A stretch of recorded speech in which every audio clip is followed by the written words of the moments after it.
जोहार फ्रेंड्स, आप सभी का स्वागत है माइक्रो स्टडी सेंटर में। मैं हूं प्रेम कुमार मंडल। आज पूरा नाम मैंने आपको बता दिया। ऐसे मैं प्रेम पंकज के नाम से जाना जा रहा हूं। ओके, देखिए, हिस्ट्री ऑफ झारखंड के इस क्लास में आप सभी को मैं जानकारी दे रहा था अभी जनजातियों के विद्रोह के बारे में, जो कि किसी भी एग्ज़ाम्स जो झारखंड गवर्नमेंट कंडक्ट कराती है उसके लिए इम्पॉर्टेंट है।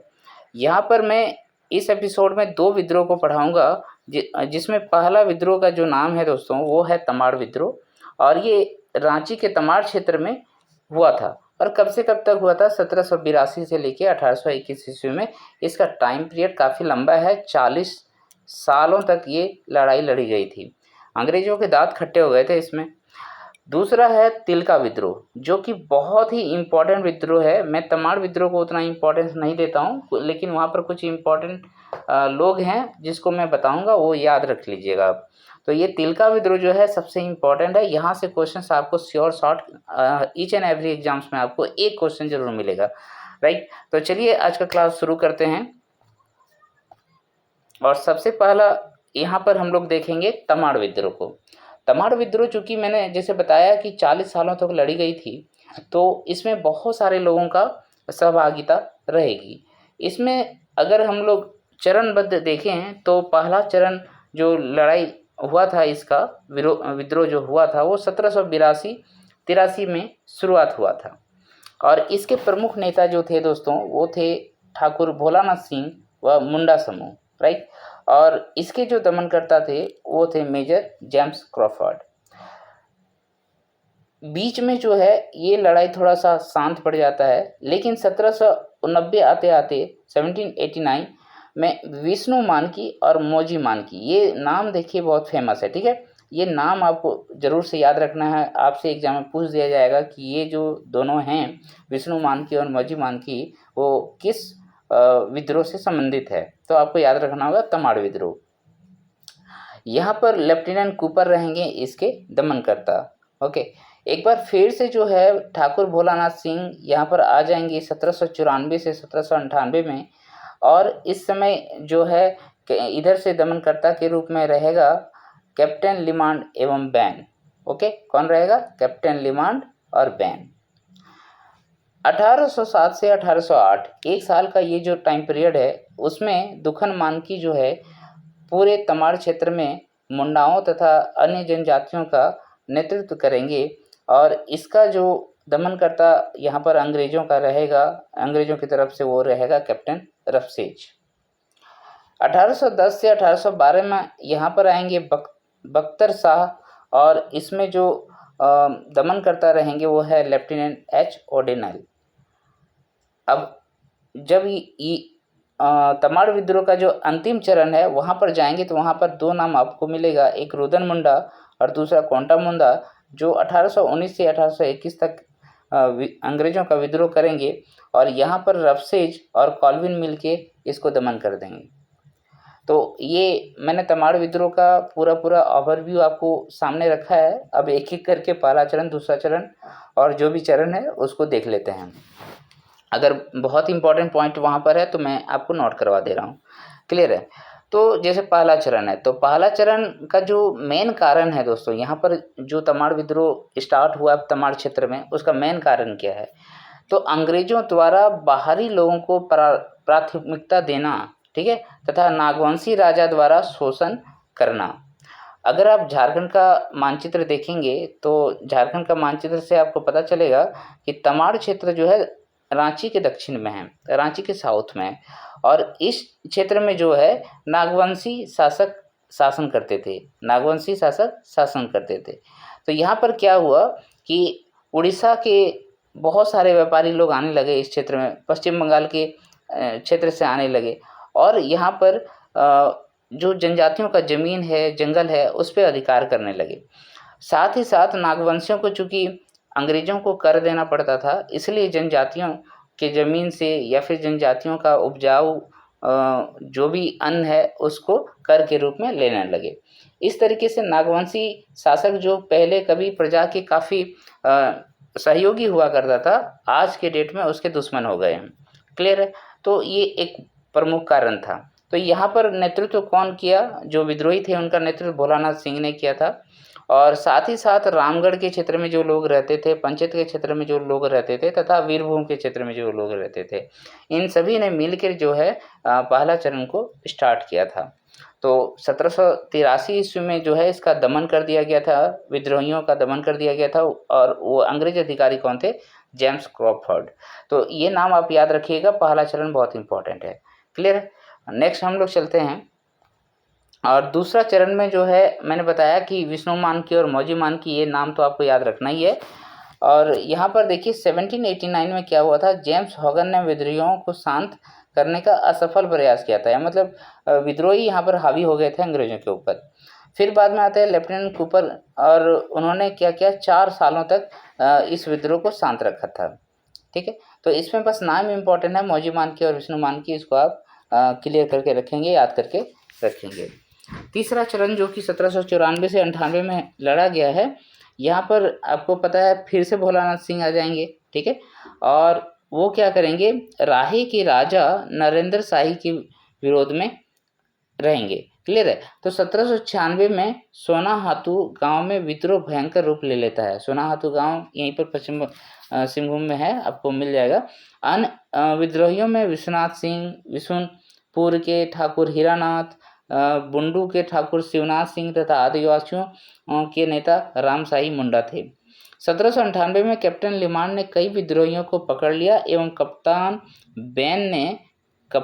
बेन ने भोलानाथ सिंह को पकड़ के जेल में डाल दिया। इससे विद्रोह कमजोर हो गया।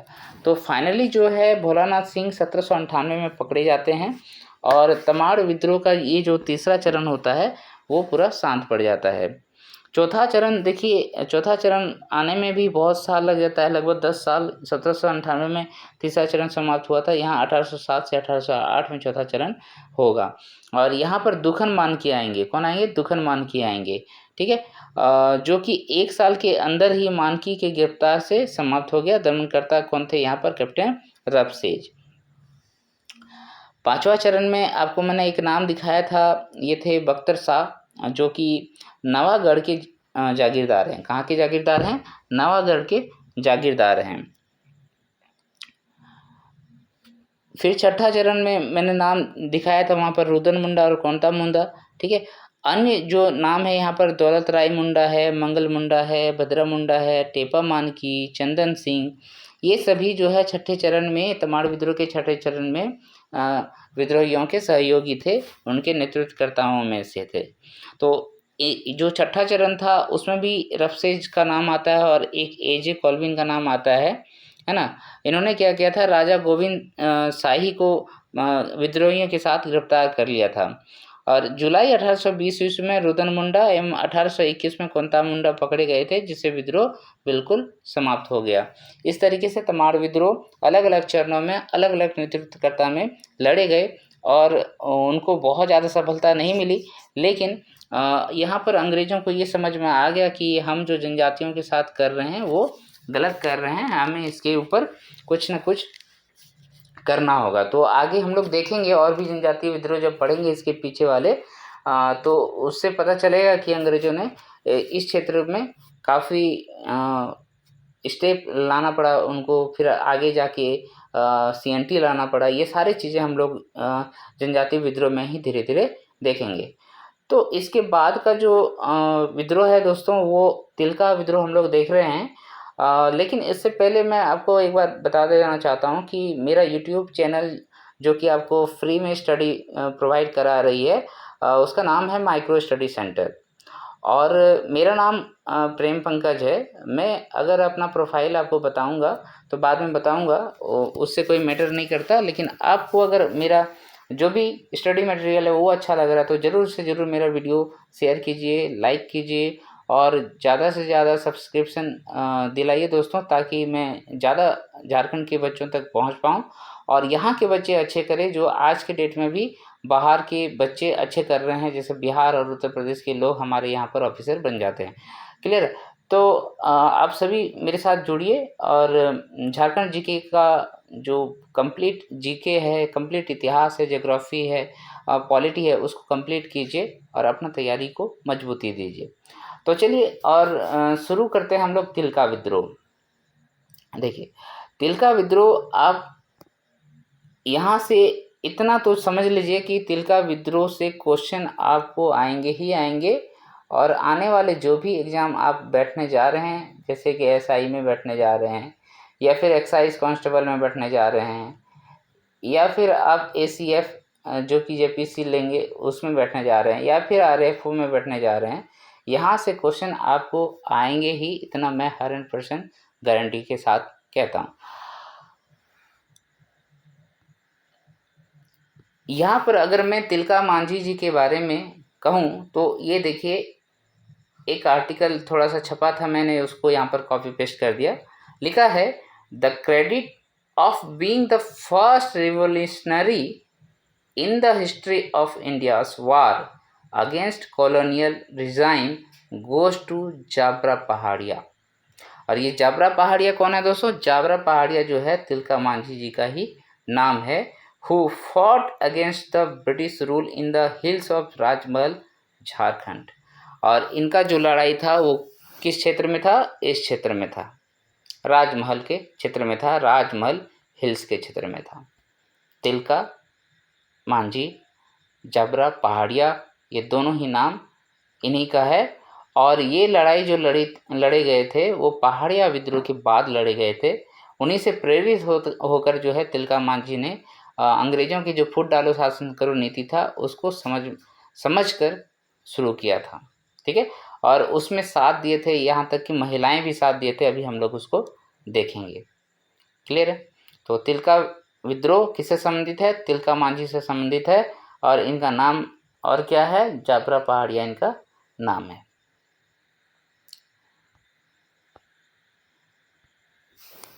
देखिए, तिलका मांझी जी के बारे में अगर जानकारी लेना चाहते हैं तो थोड़ी सी जानकारी यहाँ ले लीजिए कि इनका जो जन्म है वो 11 फरवरी 1750 में तिलकपुर नामक गांव में भागलपुर क्षेत्र में हुआ था। तो तिलकपुर नामक गांव में जो हुआ था इसलिए इसका नाम तिलका मांझी जाबरा पहाड़िया से हुआ था। दूसरा, इनके जो पिता हैं वो है सुंदर मुर्मू, जो कि संथाल परिवार से संबंधित हैं। सुंदर मुर्मू जो कि संथाल परिवार से संबंधित हैं।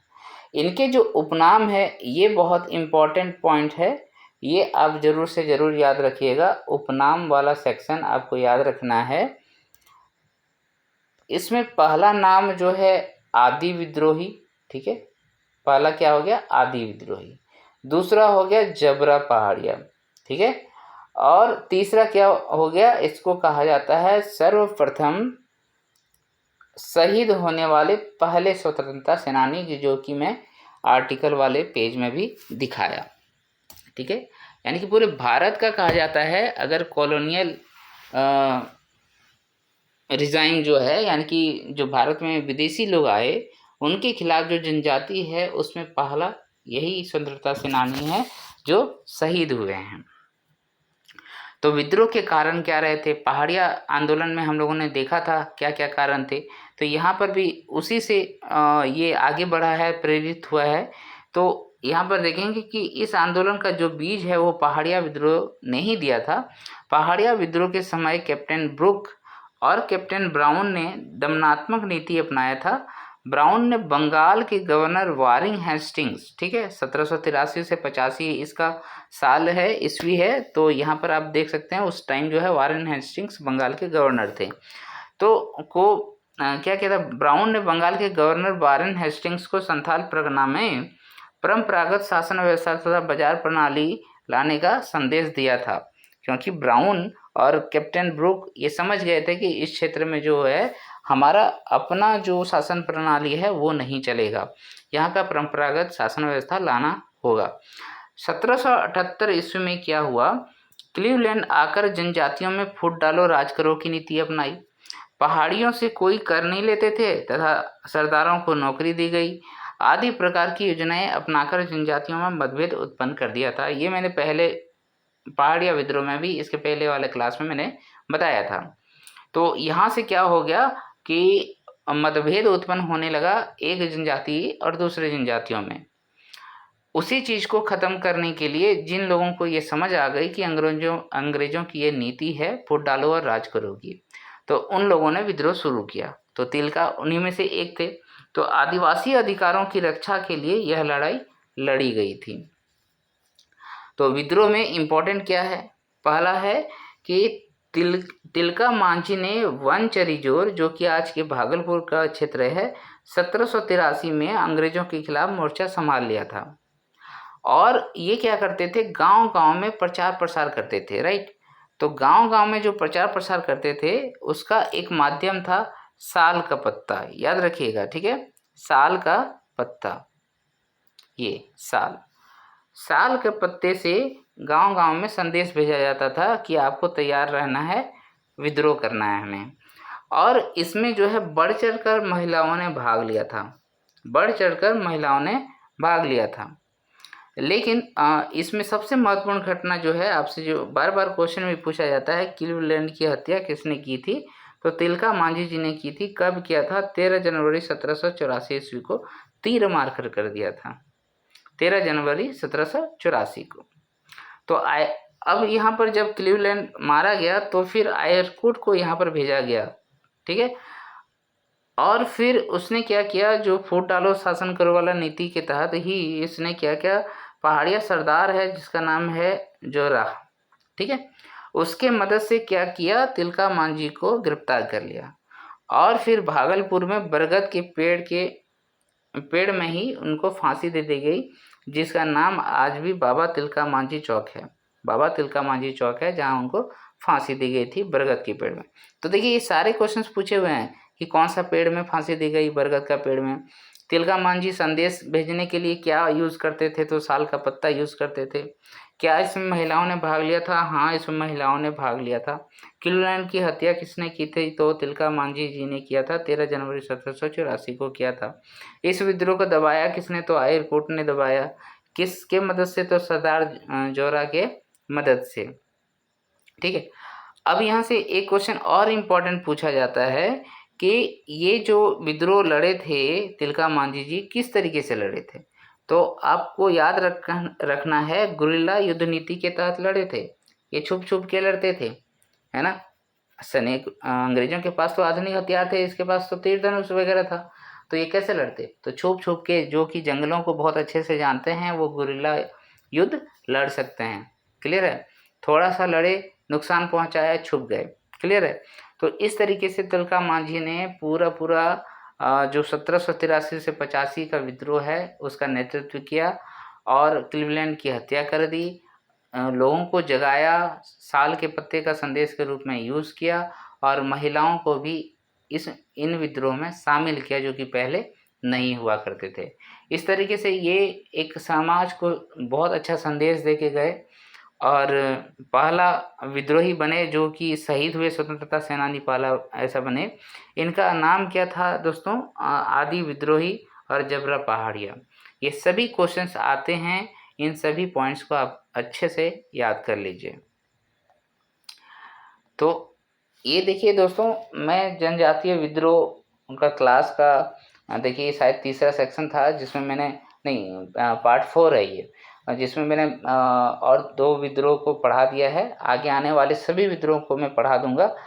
तो ज़्यादा से ज़्यादा आप मेरा चैनल को शेयर करवाइए, लाइक कीजिए, मेरा वीडियो पसंद आ रहा है, सब्सक्राइब करवाइए और बेल आइकन को ज़रूर से ज़रूर दबा के रखिए दोस्तों, ताकि आपको मेरा वीडियो जो है आते ही मिल जाए, ठीक है। तो आज का इतना ही रहेगा दोस्तों।